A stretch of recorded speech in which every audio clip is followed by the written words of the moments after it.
School आपण जानी February मसरे गोटे छात्री 15 वर्षर सुसाइड करते राति ही पूरा हॉस्टेलटा को खाली कर देइछंती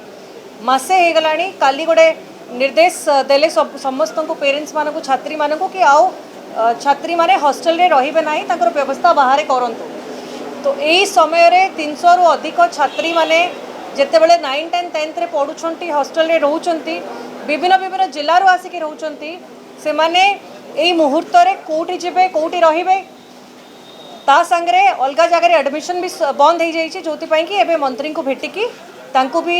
लेटर देकी तांको इश्यू बुझेइछु से जिलापाल को कहब कि यही भली स्कूल कॉलेजटा आउ थे केमती हॉस्टेलटा खोली पारिबो छात्री माने पुणी फेरिकी आसिक रही पारिबे और छात्री माने को ठीक भाव में रखी पारिबा सुरक्षा सब व्यवस्था करा जाई पारिबो। देखो सरकार गृह को चलिया को चाहूनांती से चाहूनांती तांकर इश्यू गुड़ाक सामना को आसू महिला इश्यू डेली प्रत्येक दिन उठुची आपण दुष्कर्म कथा कहतु कि यही जमी छात्री मानकर इश्यू घटिला तो सबू जगह महिला माने कांदुचंती न्याय पाई और जदि यही इश्यू को सरकार भाविबे हल्का इश्यू से माने गृह बंद करदेबे बारंबार तांकर